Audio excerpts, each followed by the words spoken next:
fabled heat, where magic meets desire. Subscribe to ignite the fantasy. The smell of ozone and burnt crystal clung to the air of the quantum resonance lab like a living shroud, each breath a bite of electric fire. I, Dr. Kael Renner, stood amid the wreckage, my lab coat torn, my skin slick with sweat and ash. The containment field had collapsed, and the ancient crystal at its heart pulsed with a raw, primal magic that made the hairs on my arms stand on end. The walls of the lab, once a sterile grid of polished steel and humming consoles, now glowed with jagged veins of violet light that crawled like living veins across cracked glass. Sparks hissed from exposed conduits, and the floor beneath my boots was a mosaic of molten metal and shattered crystal shards that sang a high-pitched, mournful tone when I shifted my weight. Elara was beside me, her dark hair tangled with soot, her eyes wide with a mixture of fear and fierce determination. The heat of her body pressed against mine, a sudden grounding pressure that cut through the chaos. I could feel the rapid beat of her heart echoing the thrum of the destabilizing nexus, a rhythm that seemed to sync with the very pulse of the crystal. My hand found the strap of her cloak, fingers brushing the soft fabric, and I pulled her close, shielding her from the jagged arcs of energy that still licked the cavern walls. The cloak smelled faintly of lavender and ozone, a reminder of the evenings we had spent in the observatory, watching distant stars while whispering theories about the nature of reality. "Hold on," I snarled, my voice raw, the words tasting like iron. The world narrowed to the sound of our breathing, the crackle of unstable magic and the pounding of our hearts. I pressed my lips to the shell of her ear, feeling the tremor of her pulse, and whispered, "Elara, you are my world. I will not let this darkness take you." The surge of power steadied, as if our shared resolve had become a tether for the wild energy. For a heartbeat, the lab was quiet, the only sound the soft sigh of the crystal cooling, a sigh that sounded almost like a sigh of relief. Then a cold, unfamiliar echo rippled through the silence, a low, resonant hum that seemed to come from beyond the veil of our reality, vibrating through the floor, through my bones. Elara's eyes widened, terror blooming into something darker. "We didn't wake the nexus," she whispered, her voice trembling. "We awakened something else." A shadow coalesced from the darkness, its form shifting between mist and stone, eyes like twin moons reflecting our fear. It moved with a fluid grace that defied physics, each step leaving a faint imprint of frost on the scorched floor. I felt the ancient magic surge through my veins, mingling with the heat of Elara's skin, the longing that had been building between us for months of stolen glances and whispered experiments. I tightened my grip on her waist, feeling the soft curve of her back, and met the creature's gaze. "If this is the price of our love," I said, voice low and fierce, "then let it be paid with the fire of our hearts." The shadow recoiled, the crystal's light flaring brighter, and the cavern filled with a blinding brilliance. When the light faded, the nexus was sealed, the ancient magic tamed by us, by love. Elara pressed her forehead against mine, breath hot on my skin, and whispered, "We survived, Kael, together." In that moment, the lab was no longer a place of failure, but a sanctuary of our shared destiny, a realm where science and sorcery intertwined, and where our love became the most potent spell of all. The aftermath settled like ash on a winter field. The humming of the remaining consoles returned to a steady, comforting rhythm, and the violet glow of the crystal dimmed to a soft, amber pulse. I could finally see the details of the wreckage, a shattered containment dome, a cascade of broken lenses, and a scattering of copper wires that curled like dead vines. I turned my head to look at Elara, her eyes, still bright with adrenaline, softened as she caught my gaze. "Kael," she said, her voice steadier now, "do you think we can rebuild?" I let out a breath I hadn't realized I was holding.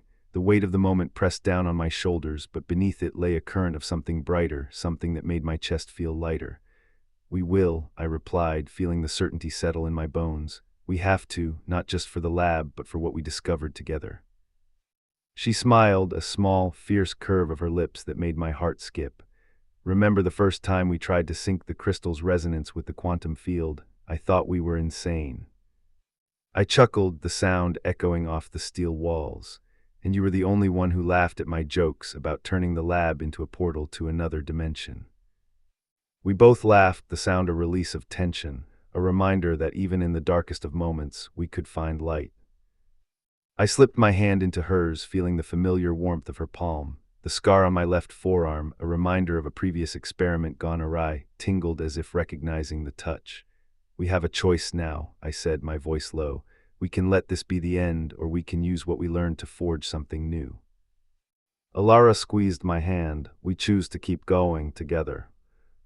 The crystal, now calm, emitted a faint hum that resonated with the rhythm of our combined heartbeats. I closed my eyes, letting the vibration wash over me, feeling the ancient magic pulse in sync with my own blood. It was as if the crystal recognized the bond between us, acknowledging that love could be a conduit for power just as potent as any equation. A sudden thought struck me. What if the shadow we had faced was not an enemy, but a guardian? A test set by the crystal itself, designed to gauge the worthiness of those who would wield its power. The idea sent a shiver down my spine, but also a spark of excitement. What if, I began, choosing my words carefully, the crystal was trying to teach us something, that the true resonance isn't just scientific, but emotional? Elara's brow furrowed, then softened. You mean the magic responds to feelings, to love? I nodded, feeling the truth of it settle like a stone in my gut. Exactly. The more we understand each other, the more we can channel its energy without destroying ourselves. She looked around the lab, taking in the broken equipment, the scorched floor, the lingering scent of ozone. Then we need to rebuild not just the lab, but the way we approach our work. No more reckless experiments. No more pushing the boundaries without respect for the forces we summon. I felt a surge of pride. We will be careful. We will document everything. We will honor the crystal, and we will honor each other. The hours that followed were a blur of activity. We salvaged what we could, cataloged the damaged components, and began sketching new designs on a whiteboard that still bore the faint glow of residual energy. The lab, though battered, felt alive with possibility. At one point, I paused to watch Elara as she carefully lifted a fragment of the crystal, its surface still shimmering with a faint inner light.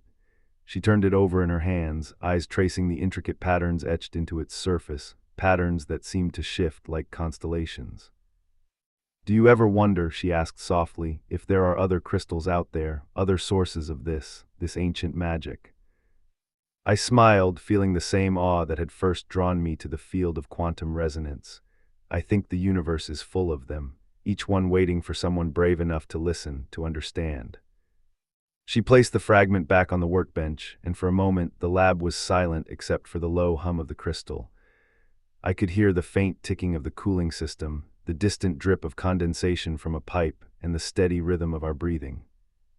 Then, without warning, a soft chime sounded from the central console. A message flashed across the screen in crisp green text. Anomaly detected, resonance stability at 97.3%, recommend reboot sequence. Elara's eyes lit up. We have a chance to restart the system. If we can stabilize the resonance, we might be able to harness the crystal's power without the risk of another collapse.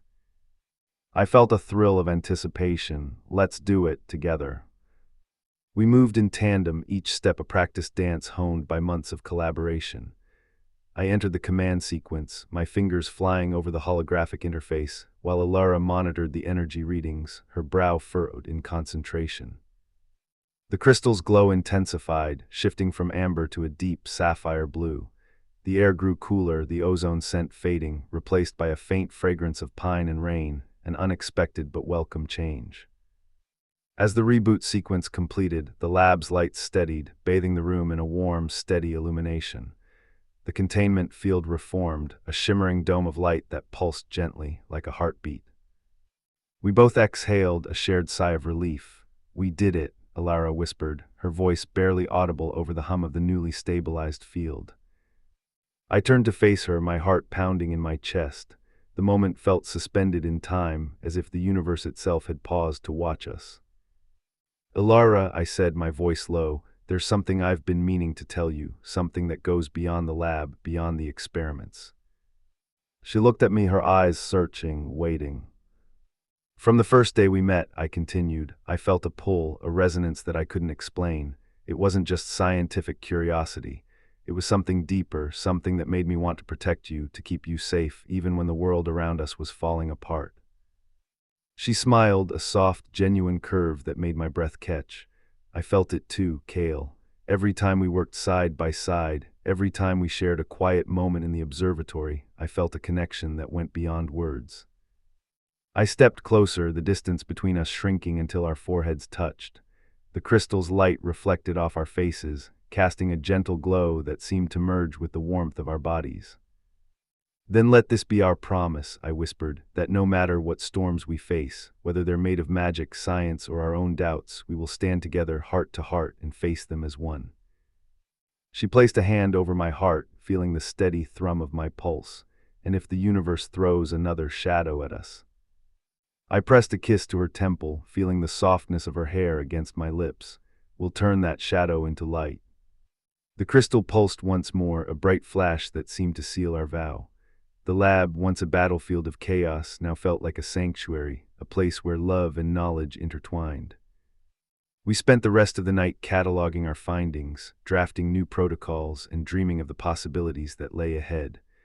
The world outside the lab remained uncertain, but within those walls, we had forged something unbreakable. As dawn's first light filtered through the reinforced windows, casting a golden hue over the lab's polished surfaces, I looked at Elara and felt a profound gratitude. The journey ahead would be fraught with challenges, new experiments, unforeseen anomalies, perhaps even more shadows lurking beyond the veil. But I knew with absolute certainty that as long as we faced those challenges together, our love would be the most potent spell of all. "Ready for the next experiment?" I asked, a playful grin tugging at my lips. She laughed, the sound bright and clear. "Always, Kael. As long as you're by my side, I'm ready for anything." We turned back to the workbench, hands intertwined, eyes fixed on the crystal that now rested peacefully, its surface smooth and calm.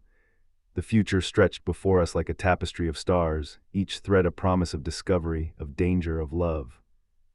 And as the lab hummed with renewed energy, I felt the truth of an old saying echo in my mind. In the heart of chaos, love is the most stable resonance of all.